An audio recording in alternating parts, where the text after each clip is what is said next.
Welcome back to YouTube Catalyst channel. As we are discussing about the human reproductions, in previous session we had talked about the various hormones that play important role at the time of pregnancy. So today's session we will discuss about the parturition phase, that is the last phase in the human reproduction, that is how the delivery of the baby take place in humans.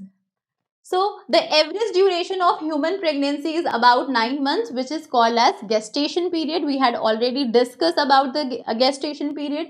Vigorous contraction of the uterus at the end of the pregnancy cause expulsion delivery of the baby, of the fetus. Okay, so vigorous contraction is the main mechanism that play a role at the time of parturition, at the time of delivery of the fetus. So this process of delivery of the fetus is called as parturition.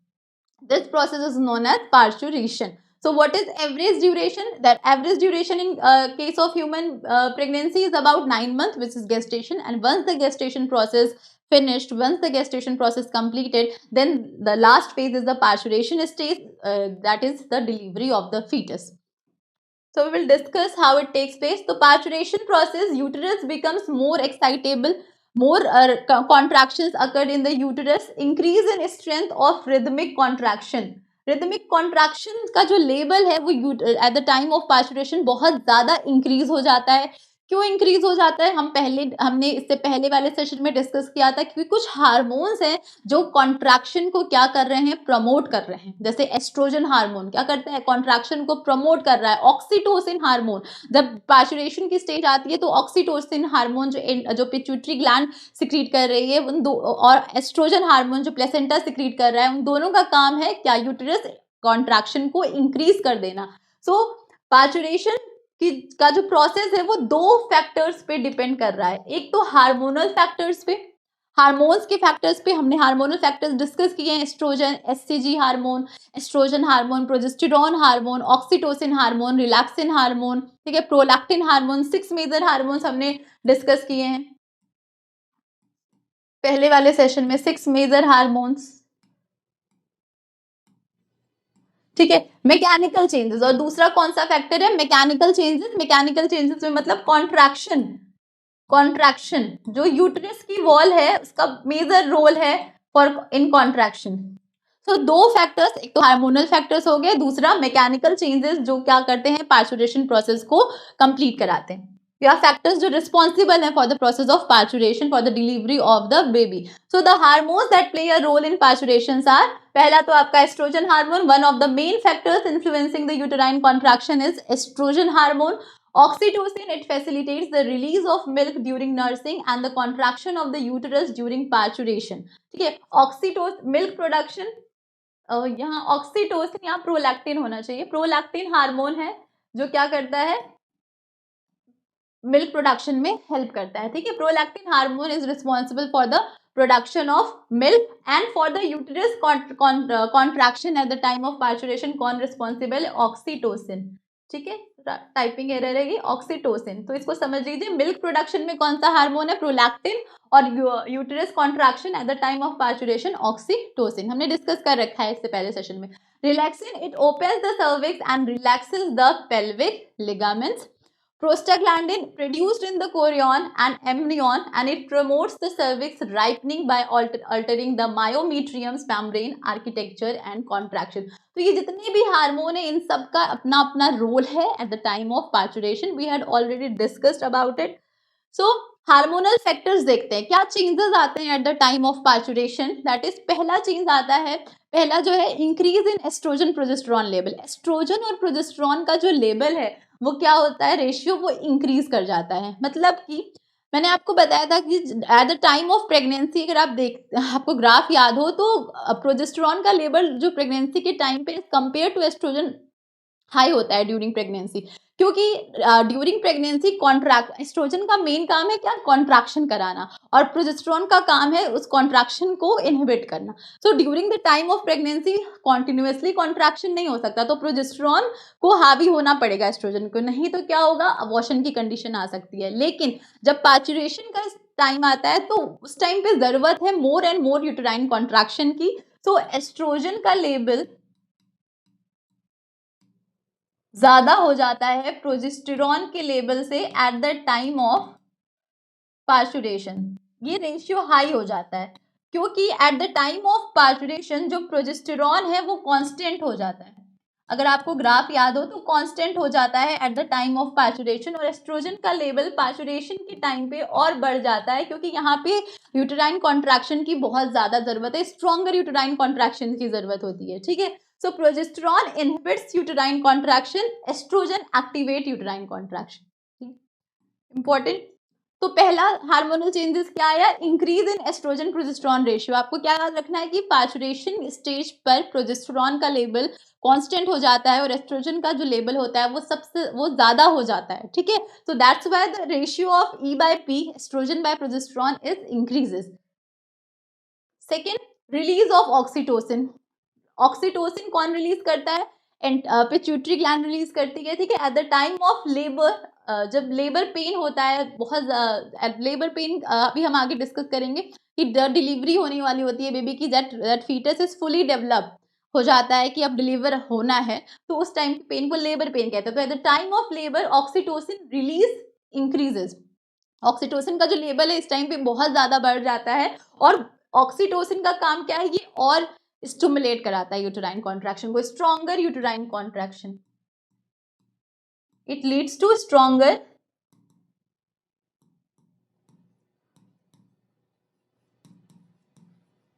Contractions, stronger uterine contractions को lead करता है।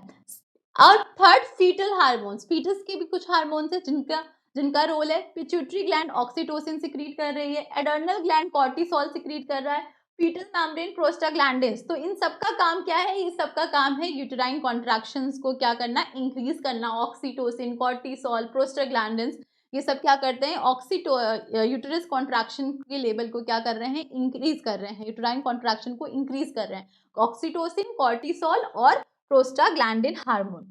ठीक है, mechanical changes. तो ये hormonal changes हो गए कि increase in oestrogen progesterone level. सबसे इंपॉर्टेंट पॉइंट कि एस्ट्रोजन और प्रोजेस्टेरॉन का रेशियो जो होगा वो इंक्रीज हो जाता है।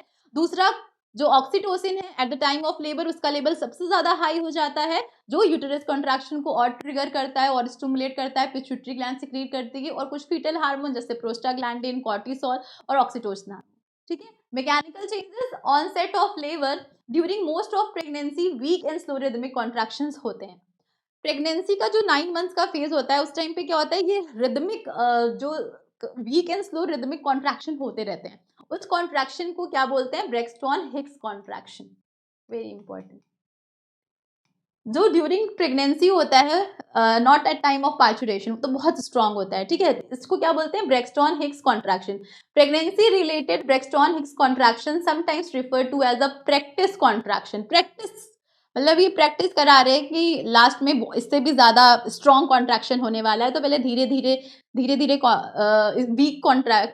रिदमिक कॉन्ट्रैक्शन होते हैं, स्लो रिदमिक कॉन्ट्रैक्शन होते हैं, and at last stronger contraction होते हैं। तो इसको क्या बोलते हैं, प्रैक्टिस कॉन्ट्रैक्शन भी लिखा होता है कहीं कहीं, प्रैक्टिस कॉन्ट्रैक्शन बोलते हैं। और फॉल्स लेबर बोलते हैं। ठीक है, are erratic, moderate uterine contraction that set the body up for labor without necessarily indicating when it will begin। मतलब बॉडी को सेट करती है ये जो फॉल्स लेबर पेन होता है, कॉन्ट्रैक्शन होता है, ये बॉडी को फिट कर रही है कि अब कभी भी जो है पार्चुरेशन का टाइम आ सकता है। तो this is known as a Braxton Hicks contraction, जो during the time of pregnancy होता है। Weak and slow rhythmic contractions जो होते हैं उसको फॉल्स लेबर कहते हैं, प्रैक्टिस कॉन्ट्रैक्शन भी कहते हैं, और ब्रेक्सटन हिक्स कॉन्ट्रैक्शन भी कहते हैं।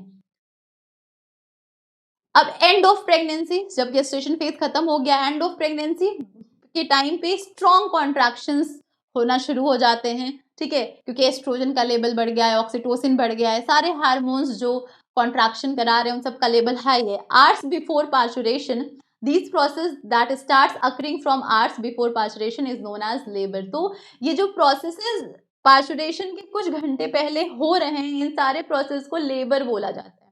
ठीक है, तो डिलीवरी होने से पहले के जितने भी प्रोसेसेस हो रहे हैं उन सारे प्रोसेसेस को क्या बोल रहे हैं, लेबर बोलते हैं। वेरी विग्रस कॉन्ट्रैक्शन, हार्मोन का लेवल बढ़ रहा है, increase in oestrogen progesterone hormone level. ठीक है, ऑक्सीटोसिन बढ़ रहा है, ठीक है, कॉर्टिसोल बढ़ रहा है, प्रोस्टोग्लैंडिन्स बढ़ रहे हैं, ये सारे हार्मोन्स का काम बेसिकली क्या है, कॉन्ट्रैक्शन कराना, ठीक है, स्ट्रॉन्गर कॉन्ट्रैक्शन कराना। पूरे प्रेगनेंसी में तो फॉल्स कॉन्ट्रैक्शन हुए हैं, ठीक है, प्रैक्टिस कॉन्ट्रैक्शंस होते हैं, लेकिन एट द लास्ट जब प्रेगनेंसी एंड हो जाती है तो विग्रस कॉन्ट्रैक्शन होते हैं, स्ट्रॉन्ग कॉन्ट्रैक्शन होते हैं, that is known as a labour contraction. इसको क्या बोलते हैं, लेबर कॉन्ट्रैक्शन, लेबर कॉन्ट्रैक्शन बोलते हैं। और लेबर कॉन्ट्रैक्शन, और इसकी ही बात क्या होगा, labour contraction and then the parturition, that is delivery of the baby.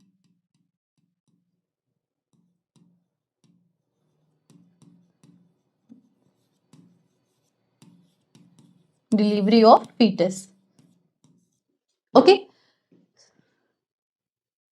Note करके एक पॉइंट याद रखिएगा, contraction is not continuous, it occurs intermittently, that is short period of relaxation between contractions।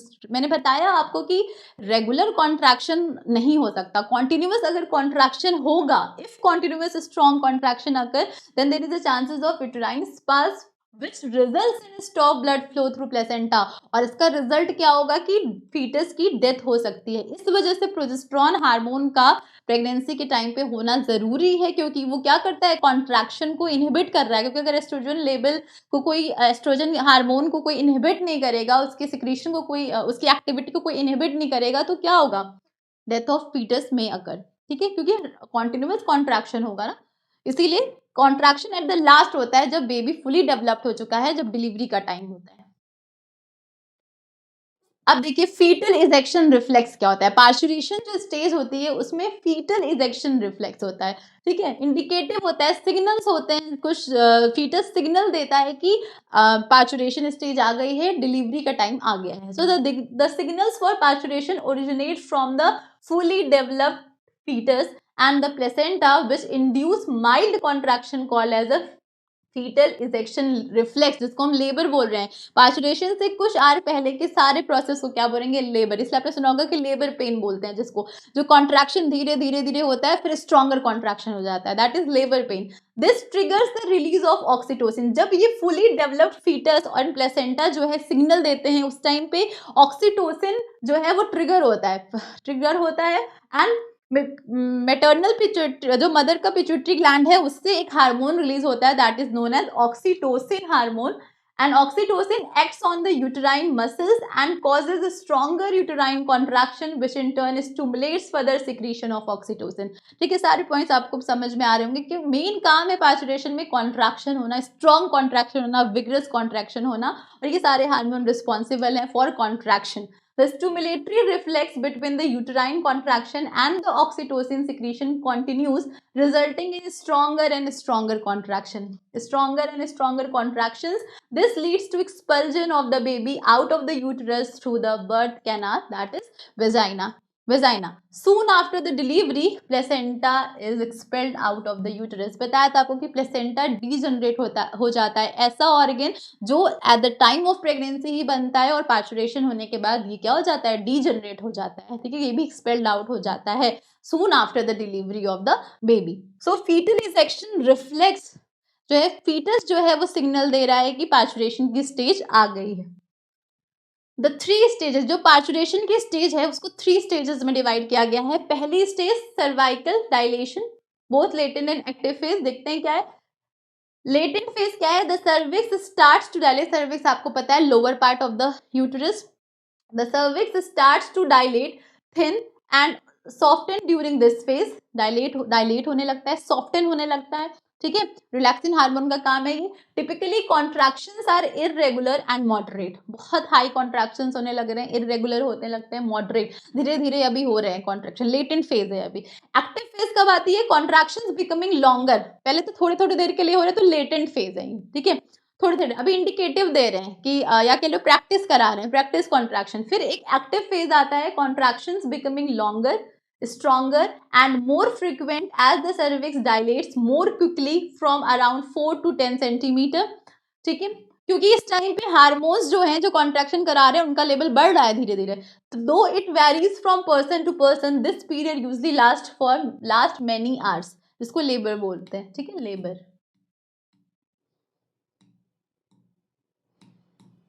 known as the water breaking. इसको क्या बोलते हैं? इसी को बोलते हैं water breaking.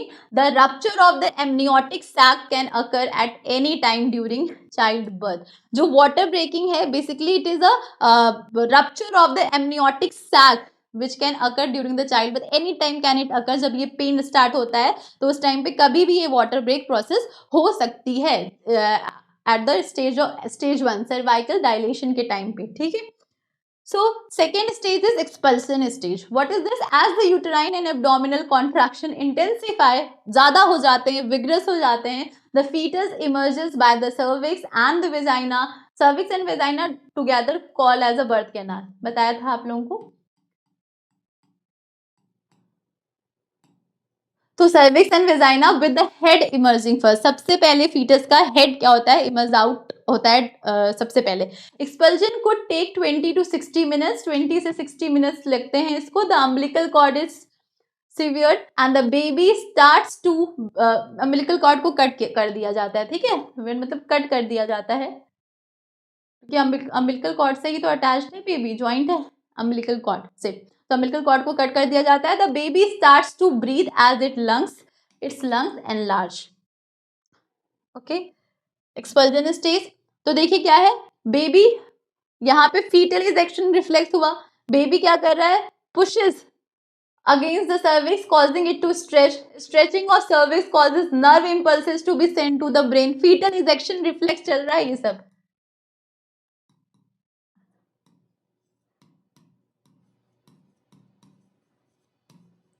fetal ejection reflex, ठीक है. Brain stimulates posterior pituitary to release oxytocin hormone. Oxytocin causes smooth muscles lining the uterus to contract. Vigorous contraction के लिए, विगरस कॉन्ट्रैक्शन,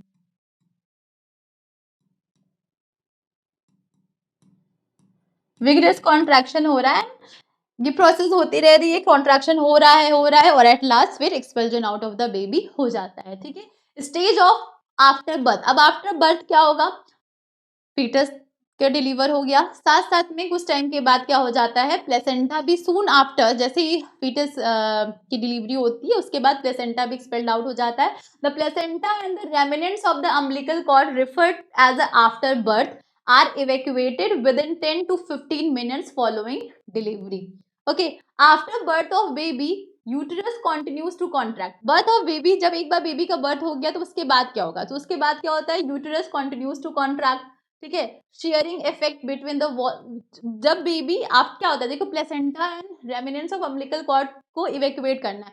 सो जब एक बार बेबी डिलीवर आउट हो जाता है तो उसके बाद यूटरस का जो कॉन्ट्रैक्शन होता है वो रहता है, लेकिन एक शेयरिंग इफेक्ट होता है. मान लीजिए दिस इज इम्प्लांटेशन जो हुआ है वो एंडोमेट्रियम की वॉल पे हुआ है और मान लीजिए ये प्लेसेंटा है, तो इन दोनों के बीच में इफेक्ट, शेयरिंग इफेक्ट होता है और प्लेसेंटा क्या होता है? धीरे धीरे एक्सपेल्ड आउट हो जाता है from the endometrium lining of the uterus, ठीक है. So after birth of baby uterus continues to contract. Sharing effect between walls of uterus and placenta separate हो जाता है एंड एक्सपेल्ड आउट. और ब्लीडिंग होती है अबाउट 350 ml ब्लीडिंग होती है, बहुत ज्यादा ब्लीडिंग होती है, ठीक है.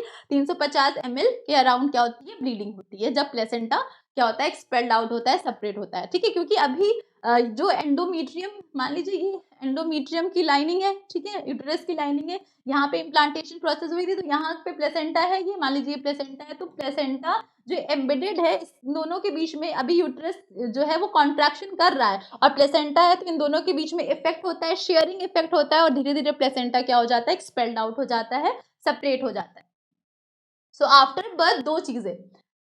आफ्टर बर्थ का मतलब है कि remnants of umbilical cord and placenta दोनों ही क्या हो जाते हैं? इवैक्यूएटेड हो जाते हैं with in 10 to 15 minutes following delivery.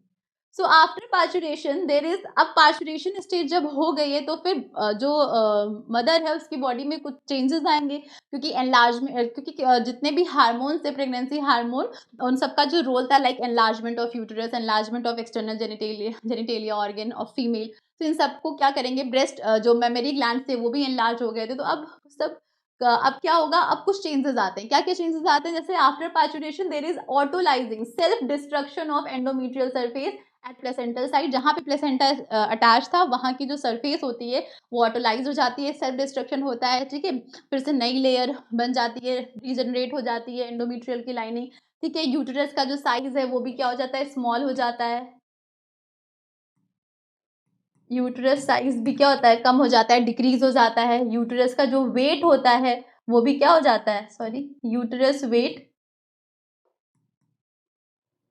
कम हो जाता है। ठीक है, यूटेरस साइज कम हो जाता है, यूटेरस वेट कम हो जाता है। ठीक है, वेजाइनल डिस्चार्ज, वेजाइनल जब आफ्टर पार्चुरेशन वेजाइनल डिस्चार्ज होता है जिसको लोचिया बोलते हैं। ठीक है, ये याद रखिएगा। पार्चुरेशन होने के बाद, ठीक है, अबाउट टू 2 to 3 वीक्स के बाद, ठीक है, ये प्रोसेसेस होती हैं। ठीक है, तो parturition is the last phase. तो हमने गैमेटोजेनेसिस पढ़ा था, गैमेटोजेनेसिस में हमने पढ़ा स्पर्मेटोजेनेसिस, oogenesis, स्पर्म कैसे बने, oogenesis में ओवा एग कैसे बन रहा था। ठीक है, इससे पहले हमने मेल रिप्रोडक्टिव सिस्टम पढ़ा, फीमेल रिप्रोडक्टिव सिस्टम पढ़े, कौन से ऑर्गन है जो हार्मोन सिक्रीट कर रहे हैं, कौन से हार्मोन है जो गैमेट सिक्रीट कर, कौन सा पार्ट है जो गैमेट सिक्रीट कर रहा है। सो स्पर्मेटोजेनेसिस पढ़ा, oogenesis पढ़ा। ठीक है, उसके बाद हमने फर्टिलाइजेशन की प्रोसेस पढ़ी कि क्या क्या प्रोसेस होते हैं, कैसे फर्टिलाइजेशन होता है, amphimixis process कैसे होती है। then we had talked about the zygote formation, then cleavage process that how from single cell zygote 2 cell zygote is formed, then transient 3 cell stage comes, then morula stage, then blastula stage, then after blastula there is a process of implantation which is indicative of pregnancy। implantation process होती है जो around 8th या 9th day after fertilisation हो जाती है। ठीक है, implantation process जब होती है उसके बाद बहुत सारे चेंजेस आते हैं एंडोमेट्रियम की लाइनिंग में, यूट्रस की लाइनिंग में, प्लेसेंटा फॉर्मेशन होता है, एक्स्ट्रा एम्ब्रियोनिक मेम्ब्रेन का फॉर्मेशन होता है। ठीक है, ये सब हमने पढ़ा था। फिर हमने देखा कि गेस्ट्रुला स्टेज कैसे, 3 जर्म लेयर्स का फॉर्मेशन कैसे होता है, ectoderm, mesoderm, endoderm, morphogenetic movements कैसे हो रहे हैं, एपीब्लास्ट सेल और हाइपोब्लास्ट सेल्स कैसे प्रोलिफरेट कर रही हैं, प्रिमिटिव स्ट्रीक बन रहा है।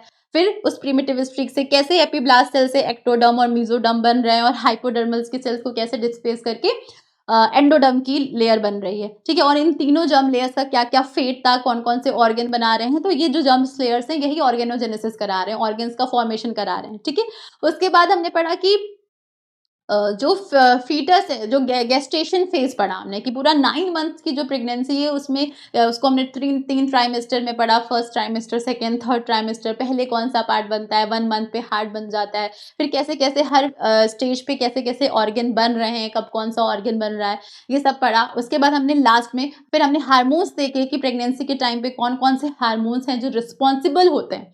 ठीक है, रिस्पॉन्सिबल होते हैं for the eight the time of pregnancy. ठीक है, then we had talked about, in today's session we had talked about the parturition। Parturition पढ़ा हमने, डिलीवरी ऑफ द बेबी कैसे होती है। ठीक है, मेन इनको 3 फेजेस पढ़े इसके।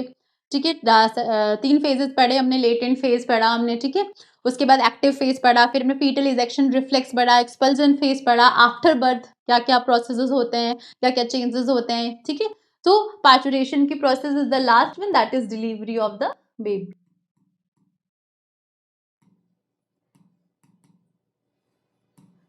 सो ये ह्यूमन रिप्रोडक्शन का एंड फेज, एंड स्टेप था कि ह्यूमन रिप्रोडक्शन का एंड स्टेज क्या था, पार्चुरेशन की प्रोसेस। ओके, सो फ्रॉम तो next session we will talk about the human health. ठीक है, ह्यूमन हेल्थ के बारे में पढ़ेंगे हम, और आप लोग इस सारे प्रोसेस को, सारे स्टेज को क्या करिए, रिवाइज करते रहिए। हम लोग बहुत जल्दी क्वेश्चन सॉल्व करेंगे। So thank you so much for today session. Thank you.